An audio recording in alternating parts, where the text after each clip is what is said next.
Faridabad sector 19 की रहने वाली आध्या, जिन्होंने सीबीएसई बोर्ड की परीक्षाओं में पूरे हरियाणा में चौथे स्थान की रैंक प्राप्त की।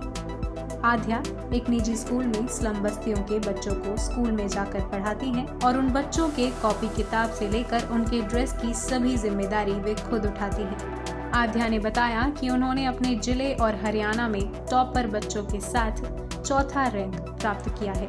वे चाहती हैं जिन बच्चों को वो पढ़ाती हैं वे भी बच्चे उन्हीं की तरह मेहनत करें और कामयाबी हासिल करें। मेरी पढ़ाई करने के साथ साथ, मैं पढ़ाई तो लगातार कर ही रही थी, उसके साथ साथ मैं ज़रूरतमंद बच्चों को पढ़ाने भी जाती थी अपने फाउंडेशन के ज़रिए।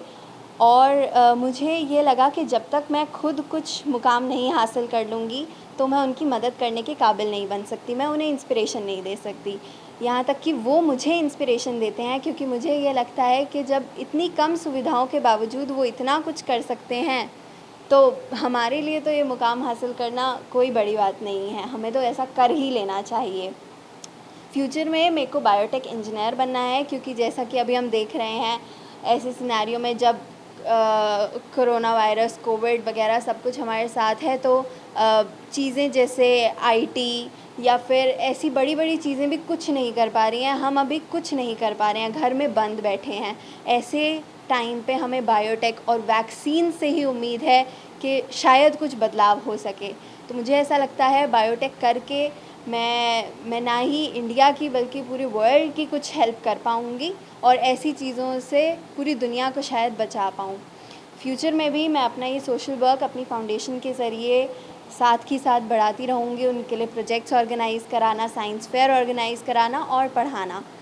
मेरा दिन में रूटीन इस तरह से होता है कि मैं थोड़ी देर पढ़ती हूँ, फिर ब्रेक लेती हूँ, फिर थोड़ी देर पढ़ती हूँ, फिर ब्रेक लेती हूँ। इस तरह से रूटीन होता है, क्योंकि मुझे ये लगता है कि कोई भी चीज़ हासिल करने के लिए ऐसा ज़रूरी नहीं है कि एक बार में आप बहुत सारा कुछ कर लो और आपको वो मिल जाएगा। पर हाँ, लगातार छोटे छोटे स्टेप्स में लगातार मेहनत करो तो कोई भी चीज़ इतनी मुश्किल नहीं है। उन्हें पढ़ाने के लिए भी मुझे याद है कि मैं जो चीज़ खुद पढ़ती थी उसी चीज़ को फिर हिंदी में पढ़ती थी और बाद में उन्हें जाके पढ़ाती थी। और मैंने ये देखा कि जितना टाइम मुझे लगता था वो चीज़ समझने के लिए, उससे बहुत जल्दी वो समझ जाते थे। उन्हें सच में मन था पढ़ने का।